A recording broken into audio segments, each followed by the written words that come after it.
Obstetrical scanning tips. Legal disclaimer: information is for general and educational purposes only.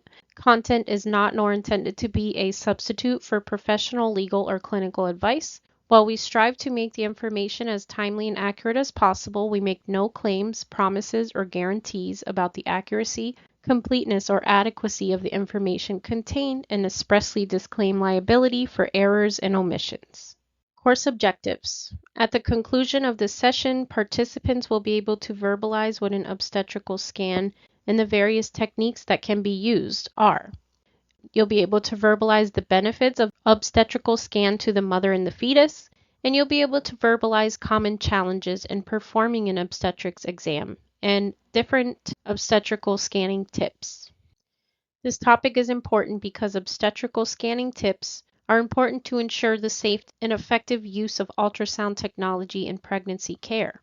These tips can help improve the accuracy of ultrasound examinations, reduce potential risks to pregnant women and their unborn babies, and enhance the overall quality of prenatal care.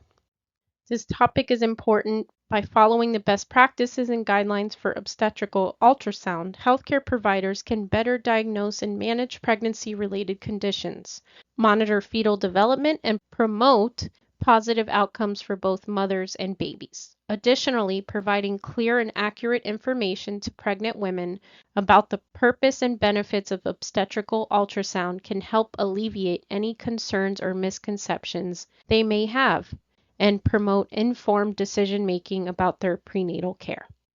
What is an obstetrical scan?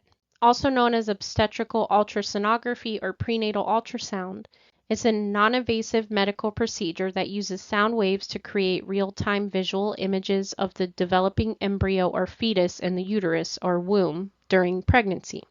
A standard part of prenatal care, providing valuable information about the health of the mother, the timing and progress of the pregnancy, and the health and development of the embryo or fetus. It can be performed using two main approaches: transvaginal ultrasonography, where the ultrasound probe is inserted into the vagina, typically used for early pregnancy, typically the first trimester, and for later stages to look at cervical length, and also transabdominal sonography, where the probe is placed on the abdomen.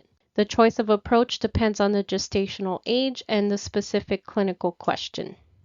So as stated before, the first trimester transvaginal ultrasonography is primarily used to confirm the presence of a pregnancy, measure the gestational sac, the yolk sac, and the fetal pole, estimate the gestational age, and assess for fetal cardiac activity. In the second and third trimesters, transabdominal ultrasonography is more commonly used to assess fetal lie, viability, biometrics, and placental location.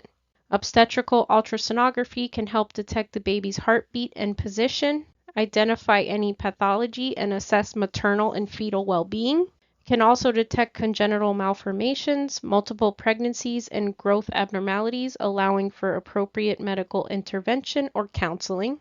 Routine obstetrical ultrasound before 24 weeks gestation can significantly reduce the risk of adverse perinatal outcomes, although there is no difference in perinatal death or poor outcomes for infants.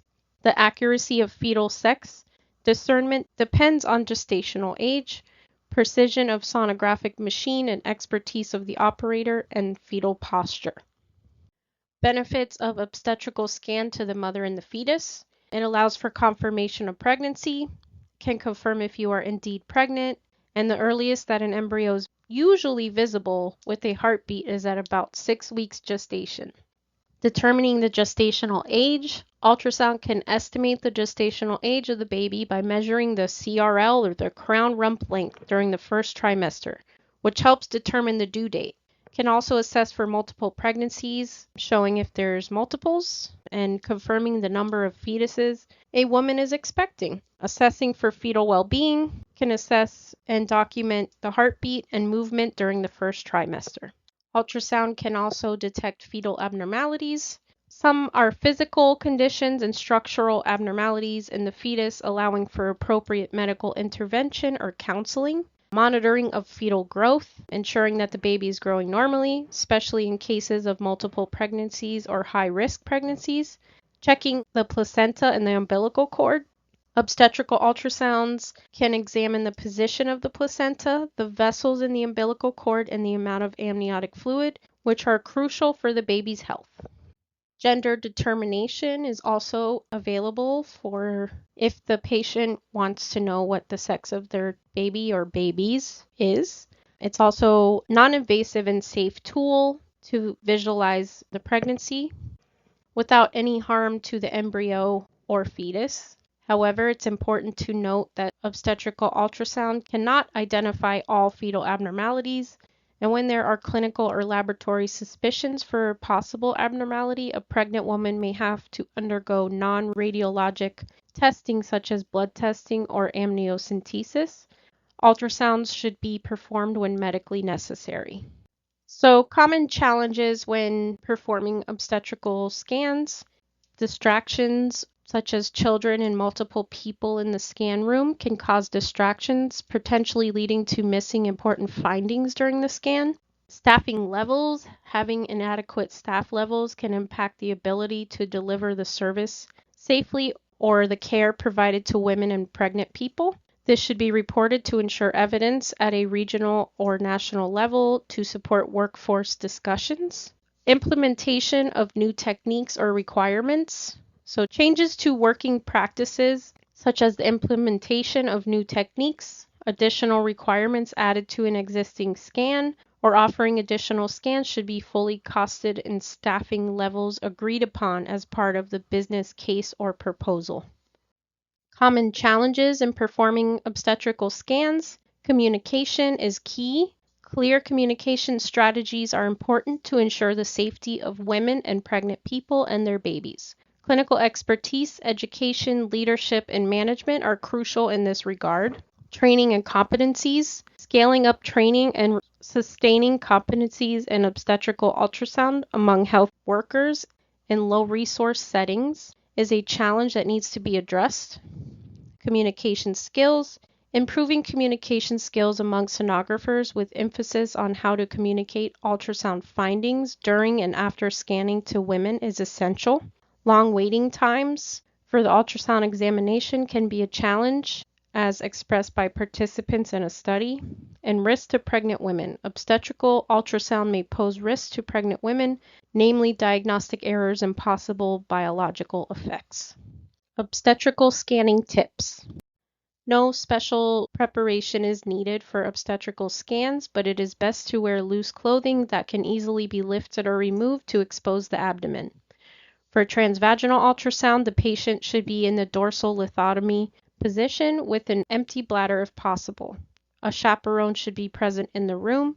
Transvaginal ultrasound is primarily used in the first trimester, while transabdominal ultrasound is used throughout pregnancy. The choice of approach depends on the gestational age and the specific clinical question. To diagnose an intrauterine pregnancy, a yolk sac or a fetal pole must be seen within a gestational sac inside the uterus. The gestational sac can be seen as early as 4 to 5 weeks with transvaginal ultrasound and 6 weeks with transabdominal ultrasound. The yolk sac can be seen at 5 to 6 weeks and the fetal pole at 5.5 to 7 weeks. Obstetrical ultrasound is widely available, easy to use, and non-ionizing, making it the preferred imaging modality for monitoring pregnant women and their unborn babies. It has been used for nearly 4 decades without evidence of harm to the embryo or fetus. Standard diagnostic ultrasound has no known harmful effects on humans, but it should be performed only when medically indicated. Obstetrical ultrasound cannot identify all fetal abnormalities. When there are clinical or laboratory suspicions of a possible abnormality, a pregnant woman may have to undergo non-radiologic testing such as a blood test or amniocentesis. Follow-up exams are often the best way to see if treatment is working or if a problem needs attention. Distractions from children and multiple people in the room should be minimized during the scan to ensure accurate results. In conclusion, an obstetrical scan, also known as obstetrical ultrasonography or prenatal ultrasound, is a non-invasive medical procedure that uses sound waves to create real-time visual images of developing embryo or fetus in the uterus or womb during pregnancy. It is a standard part of prenatal care in many countries, providing valuable information about the health of the mother, the timing and progress of the pregnancy, and the health and development of the embryo or fetus. By following best practices and guidelines for obstetrical ultrasound, healthcare providers can better diagnose and manage pregnancy-related conditions, monitor fetal development, and promote positive outcomes for both mothers and babies. Providing clear and accurate information to pregnant women about the purpose and benefits of obstetrical ultrasound can help alleviate any concerns or misconceptions they may have and promote informed decision-making about their prenatal care.